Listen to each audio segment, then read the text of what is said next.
उत्तर प्रदेश के इन पर फर्रुखाबाद से खबर है। फर्रुखाबाद की ग्राम पंचायत नीम करोड़ी की ग्राम सभा नगला दरियाओं में लिंक एक्सप्रेसवे के कटों में जा रही जमीन को लेकर विरोध में एक बैठक की गई है और उक्त बैठक में निर्णय लिया गया कि फर्रुखाबाद लिंक एक्सप्रेसवे बनाया जा रहा है, उसके कटों पर ज़्यादा ज़मीनें ली जा रही हैं, जबकि लखनऊ आगरा एक्सप्रेसवे में रोड के समांतर उतरने चढ़ने के लिए रोड बनाए गए हैं। ऐसे ही इस लिंक एक्सप्रेसवे में बनाया जाए। इस कड़ी में बोलते हुए जिलाध्यक्ष अजय कटियार ने कहा कि किसानों 2013 भूमि अधिग्रहण कानून के हिसाब से मानसिक क्षतिपूर्ति राशि देनी पड़ेगी और कटों पर जो बेतहाशा जमीन ली जा रही है उनको भी छोड़ना पड़ेगा। किसानों को एकजुट रहना ही पड़ेगा। अजय कटियार ने कहा कि 22 सितंबर को राष्ट्रीय प्रवक्ता चौधरी राकेश टिकैत ने जब हथियापुर में किसानों को संबोधित किया था और प्रशासन को चेताया था, उसके बाद यूपीडा ने कटों पर ज़मीनें छोड़ी थी, लेकिन उसे पुनः बड़े कटों में किया गया है जिसमें बेतहाशा ज़मीन ली जा रही है जो कि किसान देना नहीं चाहता है। उन्होंने कहा कि अगर समस्या का निदान नहीं हुआ है तो किसान जल्द ही बड़ा आंदोलन करेंगे। इस अवसर पर प्रदेश उपाध्यक्ष अरविंद साक्य, कानपुर मंडल उपाध्यक्ष लक्ष्मी शंकर जोशी, जिला संरक्षक छविनाथ साक्य, जिला उपाध्यक्ष कृष्ण गोपाल मिश्रा, जिला महासचिव अभय यादव, जिला संगठन मंत्री अरविंद गंगवार, युवा जिलाध्यक्ष अनुज राजपूत, जिला सचिव बिजनेश यादव, अर्पित गंगवार, रामनिधि यादव इत्यादि किसान बड़ी संख्या में उपस्थित रहे। आइए देखें फर्रुखाबाद से आशीष रतन की रिपोर्ट। तो अभी आपने हमारे प्रदेश उपाध्यक्ष आदरणीय अरविंद साक्य जी को सुना और हम मोहम्मदाबाद ब्लॉक के ग्राम सभा नीम करोड़ी के दरियाव नगला में हैं। यही है ना सुशील जी? फगुनातनपुर के लोग और हैं साहब इसमें, फगुनातनपुर भी कहिए। ठीक है, फगुनातनपुर के भी हैं, लेकिन आपके पास अंगोछा नहीं है। यहाँ जितने लोग हैं किसान यूनियन के पास टोपी और अंगोछा है, बाद बाकी किसान तो क्या कहते हैं, भगवान ही भरोसे है हिंदुस्तान के किसान।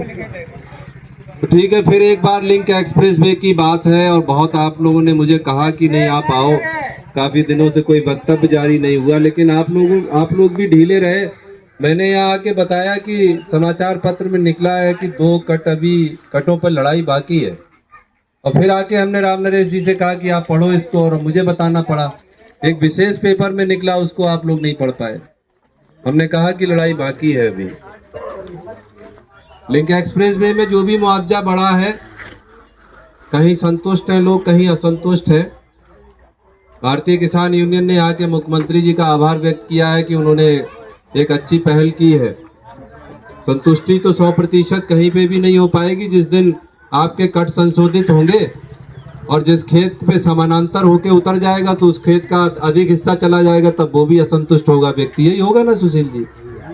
आपका मान लीजिए यहाँ कट गोलाकार बन रहा है और लिंक एक्सप्रेसवे के समानांतर बन जाए, तो समानांतर बनने में जिसकी जमीन जाएगी अगल बगल वाले की, वो कहेगा अध्यक्ष जी यार मेरे में समानांतर करा गए। तो कोई ना कोई तो असंतुष्ट जीवन में जरूर होगा। 100% लोगों को संतुष्ट नहीं किया जा सकता।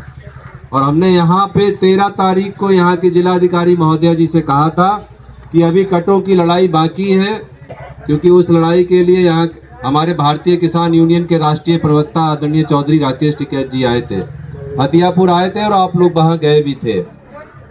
और ये जो लेआउट है इसका, जहाँ पे मकान भी तोड़े जा रहे हैं, आपके यहाँ भी मकान तोड़े जा रहे हैं, अभी आपका भी तो टूट रहा है ना?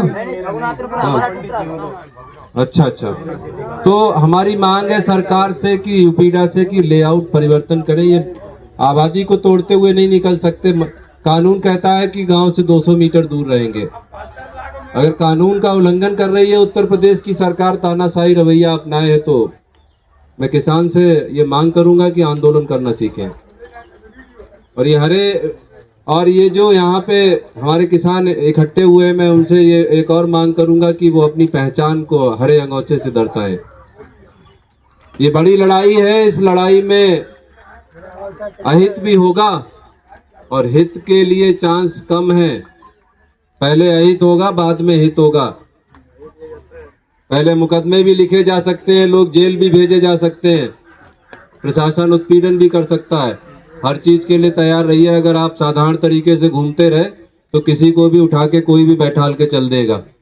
इसलिए अंगोछा जरूर डाल लीजिए, भारतीय किसान यूनियन के 10 रुपए के सदस्य बन जाइए और चेहरे पे चमक रखिए। जब हम टोल प्लाजा की लड़ाई लड़ रहे थे तो वहां से किसान ही निकलते थे हमारे, और वहां से करके जाते थे कि ये क्या बदलवा पाएंगे, टोल प्लाजा कहाँ हटेगा। और उस समय के जिलाधिकारी डॉक्टर बीके सिंह जी भी कहते थे कि 1 इंच नहीं हटेगा। 5 करोड़ रुपए लगने के बाद टोल प्लाजा हटा, देखा आप लोगों ने? मेडिकल कॉलेज के पास बड़ी सी सीमेंटेड रोड बनी है, अब उसके आगे राधा स्वामी आश्रम के पास बन रही है, 5 करोड़ रुपया लग चुका। तब यही हमारे किसान, जो किसान यूनियन उनके लिए लड़ाई लड़ रही थी, तब यही हंसते हुए निकलते थे। आज 1 साल से लड़ाई लड़ रहे हैं तो आधे लोग हंसते हैं, आधे लोग सपोर्ट करते हैं। ये बदलाव करना पड़ेगा, क्योंकि अकेले किसान यूनियन नहीं लड़ पाएगी जब तक आप लोग सहयोग नहीं करेंगे। तो मैं इस पवित्र स्थान से उत्तर प्रदेश की सरकार और जनपद के प्रशासन को ये आगाह करूंगा कि अभी लड़ाई खत्म नहीं हुई है। वो विचार ये ना कर लें कि लड़ाई खत्म हो गई है। किसानों के ऊपर अत्याचार करने का ना सोचें। ये मत सोच लें कि किसान भोला वाला है, जैसे चाहेंगे वैसे समझा देंगे। एक मामला और प्रकाश में आया है कि जो सहमति पत्र भरवाए जा रहे हैं उसमें कहीं पे भी मानसिक पीड़ा की क्षतिपूर्ति का कॉलम नहीं भरा जा रहा है, जबकि 2013 कानून कहता है कि मानसिक क्षतिपूर्ति भी उन किसानों को देनी पड़ेगी जो किसान अपने बाबा परबाबा की जमीन जाने पर पीड़ा में है। आप में से कोई पीड़ा में है कि आपकी जमीन जा रही है? भाई आप लोग तो पीड़ा में हो, आपके बाबा परबाबा की जमीन है, तो हाथ उठाने में क्या दिक्कत है? सभी लोग पीड़ा में होंगे तभी तो यहाँ बुलाया हमें। तो आप सुन लीजिए कि आपके लिए कानून क्या कहता है।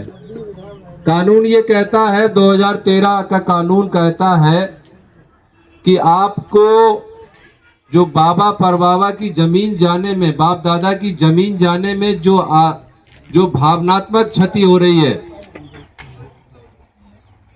जो आपको पीड़ा हो रही है, उसका भी कानून में प्रावधान है, आपको उसका भी कंपनसेशन मुआवजा मिलेगा। अब किसान तो पूछता नहीं है, सरकार में बैठे लोगों और प्रशासन में आए, यहाँ जो भी लोग आते हैं, तो सहमति पत्र जरूर बढ़िए, लेकिन उसके साथ साथ में कंपनसेशन जो पीड़ा की है, जो सरकार ने कानून में प्रावधान दिया, वो भी तो भरवा लीजिए। आप मुझसे सुन के चौंक जाएंगे कि जितना आपका मुआवजा होगा उतना ही कंपनसेशन पीड़ा का भी है।